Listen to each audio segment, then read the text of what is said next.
Shalom untuk teman-teman semua.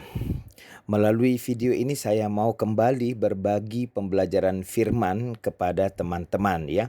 Dan di video ini saya mau membagikan pembelajaran firman yang didasarkan dari firman Tuhan yang tertulis di dalam Mazmur pasal 124 ayat 1 sampai ayat 8. Saya akan menyampaikan pembelajaran firman ini dalam terang topik pertolongan kita adalah dalam nama Yahweh, atau dalam bahasa Batak dikatakan pangurupion dihita di bagasan goarni Jahoba. Nah, teman-teman semua, tentulah kita butuh tuntunan dan juga kejelasan dalam menjalani kehidupan kita. Karena banyak hal yang tidak kita pahami tentang hidup ini. Beberapa orang mungkin masih belum mengerti tentang hidup ini ya. Apa tujuan kita hidup? Mengapa kita harus mengalami penderitaan? Mengapa ada orang-orang yang membenci kita? Mengapa kita gagal? Mengapa kita berhasil? Dan yang lain sebagainya. Jika kita tidak belajar untuk memahami hal-hal dalam hidup kita ini, maka tentu hidup kita akan menjadi semakin sulit untuk kita jalani.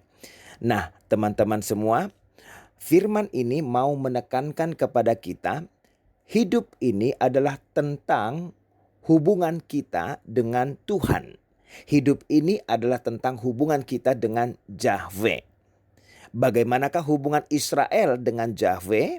Mari kita lihat keterangan yang disampaikan kepada kita dalam Mazmur 124 ayat 1 sampai ayat 8 ini. Yang pertama teman-teman ayat 1, nyanyian ziarah Daud. Jikalau bukan Yahweh yang memihak kepada kita, biarlah Israel berkata demikian. Nah teman-teman, pertama ini adalah Mazmur dari Raja David ya. Raja David di sini menunjukkan sebuah fakta yang sepertinya tidak ada orang Yahudi yang memperhatikannya. Apa itu teman-teman? Supaya Israel mendeklarasikan bahwa semuanya hanya karena Yahweh lah yang telah berpihak kepada Israel. Artinya seperti ini teman-teman. Israel tetap eksis dalam semua ancaman yang mereka hadapi itu hanya karena Yahweh berpihak kepada mereka. Israel bisa maju dalam segala bidang hanya karena Yahweh berpihak kepada mereka. Seperti itu ya. Kemudian di ayat 2 dikatakan kepada kita, jikalau bukan Yahweh yang memihak kepada kita ketika manusia bangkit melawan kita. Nah, di ayat 2 ini David mengulangi ide yang sama seperti yang ada di ayat pertama tadi. Tapi teman-teman di sini ditekankan tentang manusia, kata Adam yang dipakai. Mengapa David memakai kata Adam di sini, iya kan? Saya mau katakan kepada kita, pada awalnya Adam adalah satu-satunya manusia, iya kan teman-teman? Kita bisa katakan Adam ini adalah pemimpin yang memulai segala sesuatu. Nah, dalam konteks ini adanya ancaman terhadap Israel ya. Dalam konteks ancaman terhadap Israel di Persia misalnya ini bisa menjadi Haman, teman-teman. Di Mesir ini bisa Firaun. Di Jerman ini bisa menunjuk kepada Hitler. Artinya seperti ini teman-teman.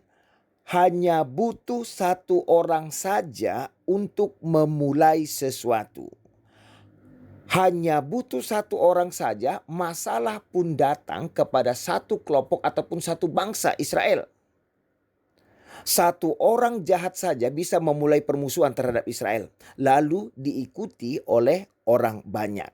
Pertanyaannya teman-teman, mengapa orang banyak mau mengikuti orang jahat itu? Tentu jawabnya karena orang banyak itu ignoran. Karena orang banyak itu mereka bodoh. Kebodohan mereka membuat agenda satu orang yang jahat menjadi agenda mereka juga. Mungkin satu orang jahat itu dia karismatik orangnya. Dan ketika dia mengatakan sesuatu yang jahat, orang yang ignoran, orang yang bodoh pun mau mengikuti dan mendukungnya. Sehingga teman-teman, ungkapan ini adalah kesaksian yang mau disampaikan kepada kita. Jika bukan Yahweh yang memihak kita, kita pasti sudah binasa. Jika bukan Yahweh yang berpihak kepada kita, musuh pasti sudah menang. Seperti itu ya teman-teman. Selanjutnya kita masuk ke ayat yang ketiga. Dikatakan dalam ayat yang ketiga, maka mereka telah menelan kita hidup-hidup ketika amarah mereka menyala-nyala terhadap kita.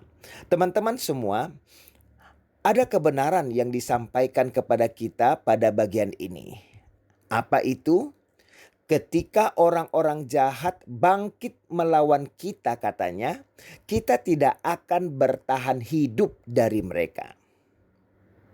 Ini bisa menjadi satu fakta kebenaran karena Israel sudah menghitung kekuatannya sendiri dan juga sudah menghitung kekuatan lawannya.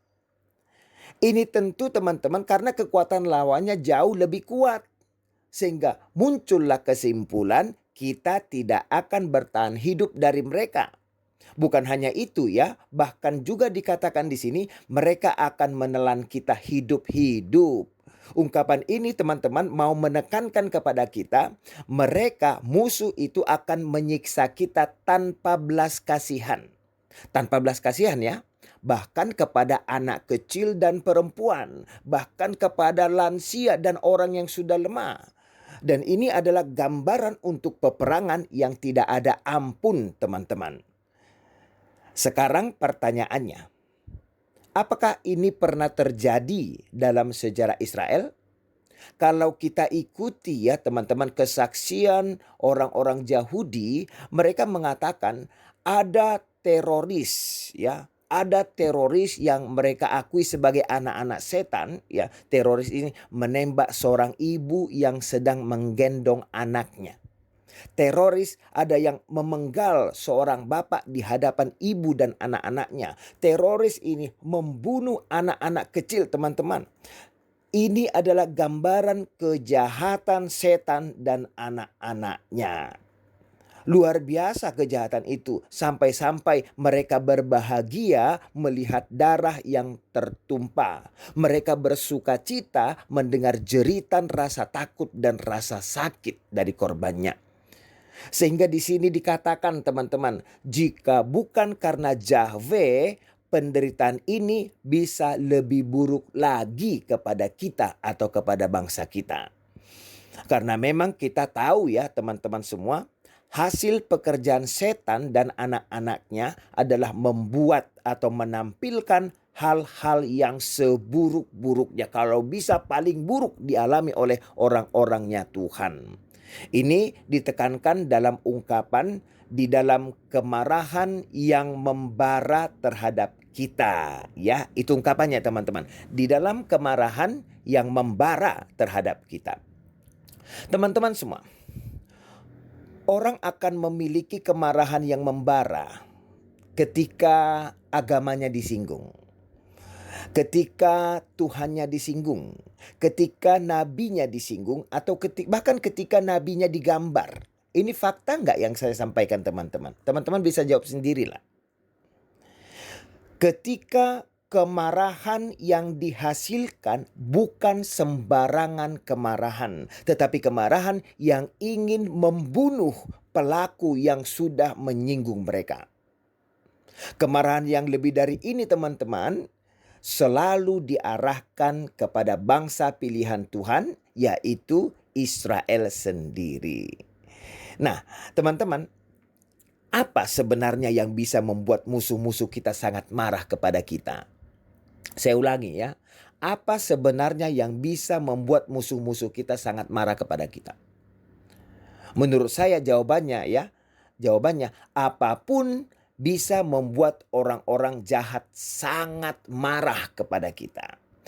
Tapi teman-teman, jika bukan karena Yahweh di pihak kita, kita akan mengalami, kita akan merasakan kemarahan orang-orang jahat itu dengan sangat amat kerasnya terhadap kita. Nah, sekarang Mengapa kebenaran ini harus disampaikan kepada kita, teman-teman? Apa pentingnya kebenaran ini disampaikan? Karena sampai saat ini sampai saat ini dan waktu yang akan datang, setan dan anak-anaknya tidak pernah berhenti bekerja untuk membinasakan orang-orangnya Tuhan. Supaya mereka bebas untuk menyesatkan banyak orang. Sampai saat ini dan sampai waktu yang akan datang, setan dan anak-anaknya bekerja untuk membinasakan Israel. Supaya rencana Tuhan tidak terwujud melalui Israel. Supaya kebenaran Tuhan bisa dilenyapkan. Sejalan dengan lenyapnya Israel. Tetapi teman-teman, Yahweh adalah Allah yang setia kepada perjanjiannya. Iya kan? Seberapa besar pun bencana sudah dialami Israel, Yahweh tetap menyisakan sisa-sisa, memelihara Israel umatnya supaya tujuan Tuhan tercapai melalui Israel.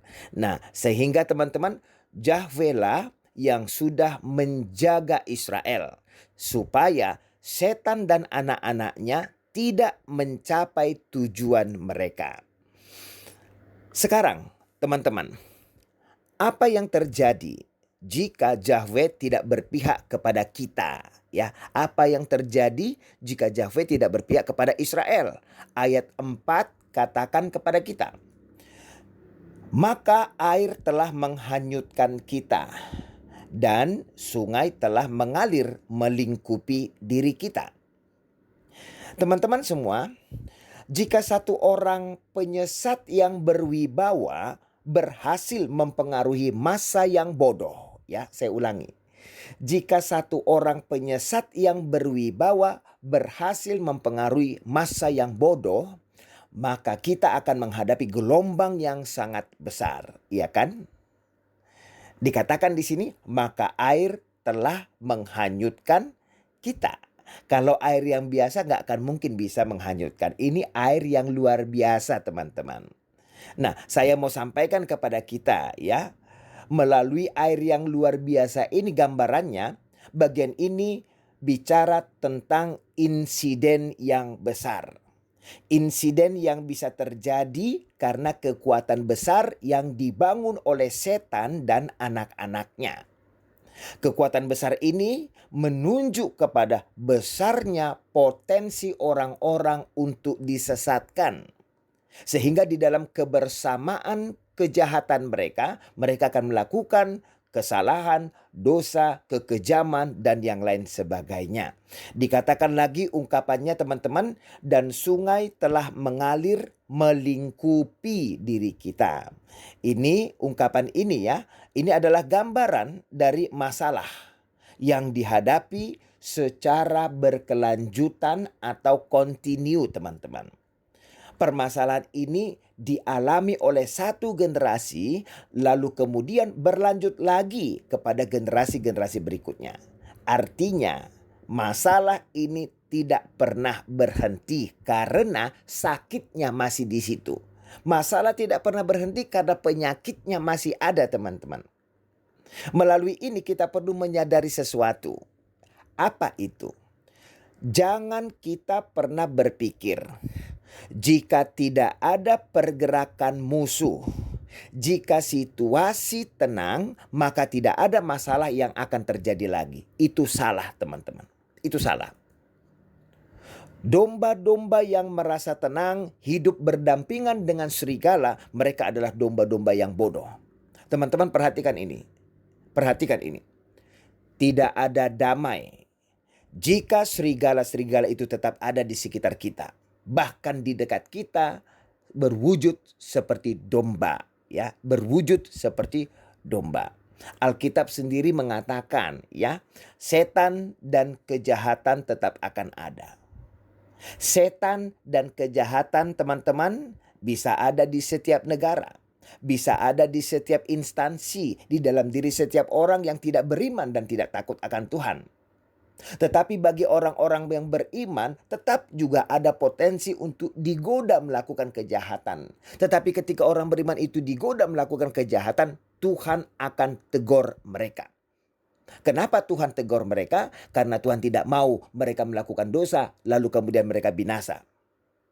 Teman-teman, Tuhan memanggil kita, ya, orang-orang percaya, supaya kita menampilkan karakter Tuhan di dunia. Menampilkan karakter Tuhan di dunia. Dan itulah tugas kita, menjadi semakin serupa seperti perilaku sifat Kristus.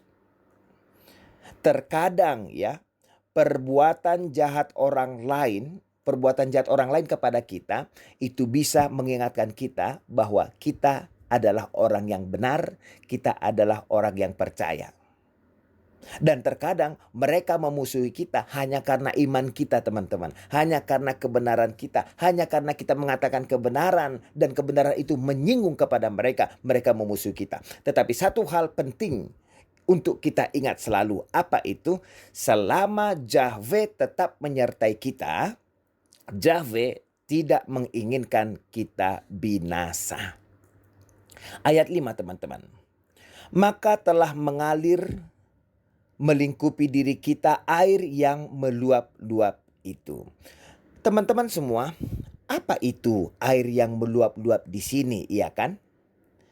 Menurut saya, ini adalah gambaran kekuatan yang mengerikan. Saya ulangi, ini adalah gambaran kekuatan jahat yang mengerikan.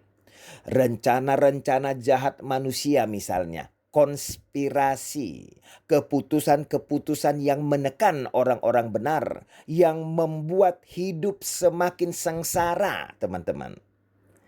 Jika dikatakan yang membuat hidup semakin sengsara, apakah ini juga termasuk pajak yang tinggi? Bisa, teman-teman. Bisa, pajak yang tinggi. Itu semua termasuk dalam ungkapan air yang meluap-luap di sini. Dan dikatakan air yang meluap-luap itu, ya, melingkupi diri kita. Ini artinya melanda jiwa kita. Teman-teman, perhatikan ini. Segala permasalahan, ya, segala tekanan pasti mempengaruhi diri kita, baik secara fisikal dan juga kejiwaan kita. Itu yang mau disampaikan kepada kita melalui ungkapan tadi. Sekarang ayat 6. Dikatakan dalam ayat 6, terpujilah Yahweh yang tidak menyerahkan kita menjadi mangsa bagi gigi mereka. Nah, teman-teman semua, jika kita adalah seorang tentara Israel, kita anggaplah dulu, ya. Jika kita adalah seorang tentara Israel dan kita diberi pilihan, kita mau ditawan oleh tentara Asyur atau ditawan tentara Mesir, ya, jawabnya apa? Kalau tentara Israel, ya teman-teman, ataupun orang Israel, kebanyakan dari orang Israel, mereka akan meminta ditawan oleh Mesir daripada ditawan oleh Asyur. Kenapa? Karena Asyur sangat amat kejam. Mereka memotong jari-jari manusia. Mereka memenggal kepala manusia. Mereka tidak ada ampun menyiksa siapapun musuh-musuh mereka. Tentang musuh-musuh Israel, teman-teman, saya mau katakan kepada kita, memang banyak sekali sekarang musuh-musuh Israel. Dulu juga banyak musuh-musuh Israel, ya. Tetapi beberapa dari musuh itu sangat amat kejam kepada Israel. Sehingga di sini diungkapkan kepada kita kekejaman, kebiadaban yang dilakukan beberapa bangsa-bangsa kepada Israel itu sangat amat mengerikan, teman-teman.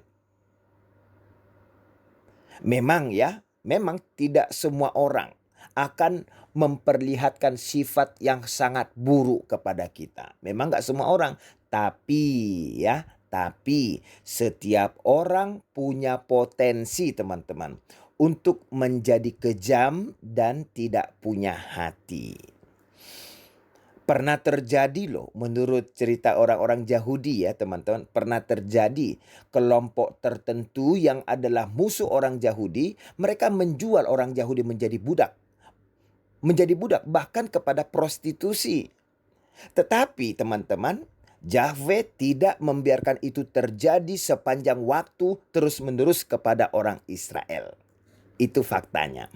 Sekarang ayat yang ketujuh. Jiwa kita terluput seperti burung dari jerat penangkap burung.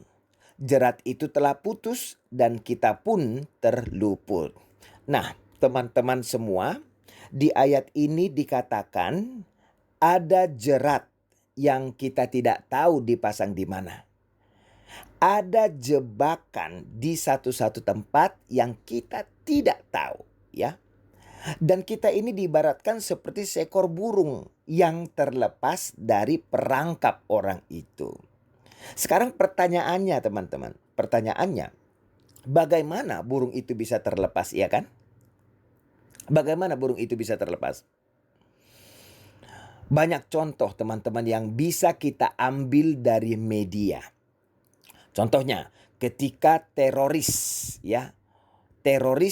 menembakkan rudalnya ke arah Israel, tetapi rudal itu justru jatuh ke wilayah mereka sendiri. Ketika teroris hendak menembak kepada sipil Israel, tetapi senjata mereka rusak.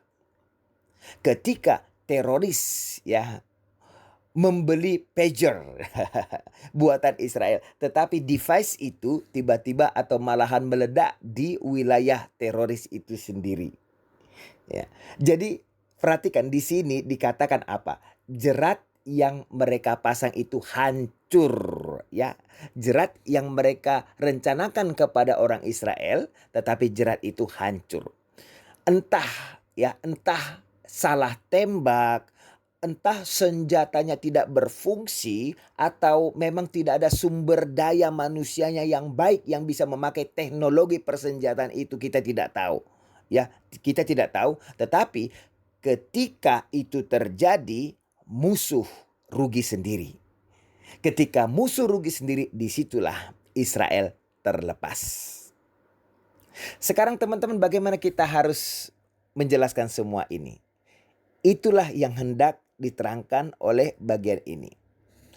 Raja David mau katakan kepada kita teman-teman, pengalaman ini bisa dilihat sebagai pemeliharaan ilahi kepada Israel. Pemeliharaan Yahweh kepada Israel, yang artinya apa? Yahweh bertindak mengingat perjanjiannya. Jiwa kita terluput seperti burung dari jerat penangkap burung. Ya, kita diibaratkan sebagai burung di sini, ya kan? Tentang ini teman-teman, tentu saja sangat tidak gampang bagi seekor burung untuk bisa terlepas dari perangkap. Benar nggak? Benar. Mengapa? Karena burung bukan hewan yang sangat kuat seperti harimau, beruang, enggak. Burung juga bukan termasuk hewan yang cerdas. Tapi dikatakan jerat itu telah putus dan kita pun terluput. Ini artinya teman-teman, sesuatu terjadi pada jerat itu. Teman-teman perhatikan ini, sesuatu terjadi pada jerat itu. Mungkin ini bisa seperti ini, ya. Ketika seorang pemimpin yang kejam mati. Ketika seorang pemimpin yang kejam mati, maka keputusan yang dia ambil pun dibatalkan. Misalnya Haman dalam perjanjian lama, ya. Oke, kita langsung ke ayat yang ke-8 teman-teman. Ayat yang terakhir ini, ya. Pertolongan kita adalah dalam nama Yahweh yang menjadikan langit dan bumi. Teman-teman semua, inilah yang hendak ditekankan kepada kita melalui bagian ini, melalui firman ini, ya. Ini, pertolongan kita adalah dalam nama Yahweh. Meskipun Amerika membantu Israel, tetapi pertolongan tetap ada di dalam nama Yahweh. Meskipun Eropa banyak mensupport Israel, tetapi pertolongan tetap ada di dalam nama Yahweh. Meski teman-teman kita membantu teman-teman, kita punya kesulitan saat ini, teman-teman kita tahu, lalu mereka membantu kita, tetapi pertolongan kita tetap ada di dalam nama Yahweh. Sehingga semua rencana setan, semua kekejaman, kebiadaban setan dan anak-anaknya, semua perangkap-perangkap setan, teman-teman, kita bisa bertahan. Bukan hanya bertahan, kita bisa terlepas. Bagaimana? Karena Yahweh ada di pihak kita. Meski kita tidak bisa melihat Yahweh, ya, tetapi setiap saat Yahweh selalu ada bersama-sama dengan orang-orang yang terikat dengan perjanjiannya. Sehingga teman-teman, kita diarahkan untuk merenungkan, jika bukan Yahweh di pihak kita, apa yang bisa kita alami? Tuhan Yesus memberkati kita semua. Amin.